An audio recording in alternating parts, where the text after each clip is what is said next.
घर की नई नवेली इकलौती बहू एक प्राइवेट बैंक में बड़े ओहदे पर थी। उसकी सास तकरीबन 1 साल पहले ही गुजर चुकी थी। घर में बुजुर्ग ससुर और उसके पति के अलावा कोई न था। पति का अपना कारोबार था। पिछले कुछ दिनों से बहू के साथ एक विचित्र बात होती। बहू जब जल्दी जल्दी घर का काम निपटाकर ऑफिस के लिए निकलती, ठीक उसी वक्त ससुर उसे आवाज़ देते और कहते, बहू मेरा चश्मा साफ कर मुझे देती जा। लगातार ऑफिस के लिए निकलते समय बहू के साथ यही होता।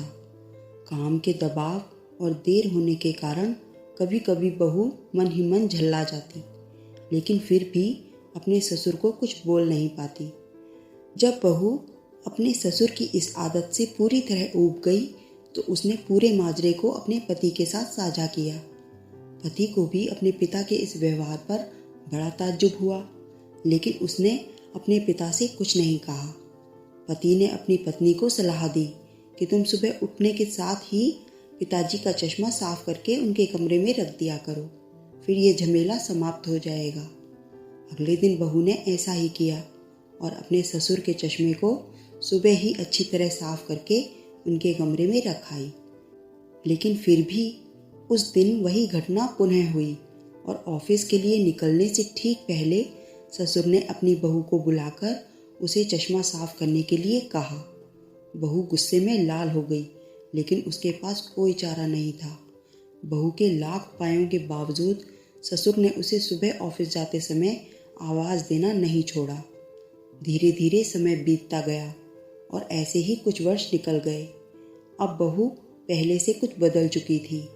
धीरे धीरे उसने अपने ससुर की बातों को नज़रअंदाज करना शुरू कर दिया और फिर ऐसा वक्त भी आया जब बहू अपने ससुर को बिल्कुल अनसुना करने लगी। ससुर के कुछ बोलने पर वह कोई प्रतिक्रिया नहीं देती और बिल्कुल खामोशी से अपने काम में मस्त रहती। गुजरते वक्त के साथ ही एक दिन बेचारे बुजुर्ग ससुर भी गुजर गए। समय का पहिया कहाँ रुकने वाला था, वो घूमता रहा। छुट्टी का एक दिन था। अचानक बहू के मन में घर की साफ सफाई का ख्याल आया। वो अपने घर की सफाई में जुट गई। तभी सफाई के दौरान मृत ससुर की डायरी उसके हाथ लग गई। बहू ने जब अपने ससुर की डायरी को पलटना शुरू किया तो उसके एक पन्ने पर लिखा था, दिनांक 24/8। आज के इस भागदौड़ और बेहद तनाव व संघर्ष भरी जिंदगी में घर से निकलते समय बच्चे अक्सर बड़ों का आशीर्वाद लेना भूल जाते हैं, जबकि बुजुर्गों का यही आशीर्वाद मुश्किल समय में उनके लिए ढाल का काम करता है। बस इसीलिए जब तुम चश्मा साफ कर मुझे देने के लिए झुकती थी तो मैं मन ही मन अपना हाथ तुम्हारे सिर पर रख देता था, क्योंकि मरने से पहले तुम्हारी सास ने मुझे कहा था कि बहू को अपनी बेटी की तरह प्यार से रखना और उसे ये कभी मत महसूस होने देना कि वो अपने ससुराल में है और हम उसके माँ बाप नहीं हैं।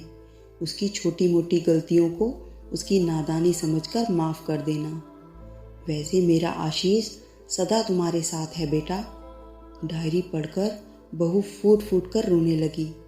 आज उसके ससुर को गुजरे ठीक 2 साल से ज़्यादा समय बीत चुके हैं, लेकिन फिर भी वो रोज़ घर से बाहर निकलते समय अपने ससुर का चश्मा साफ कर उनके टेबल पर रख दिया करती है, उनके अनदेखे हाथ से मिले आशीष की लालसा में।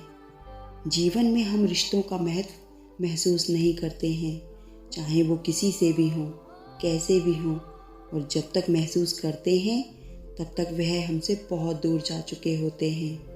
रिश्तों के महत्व को समझें और उनको सहेज कर रखें। धन्यवाद।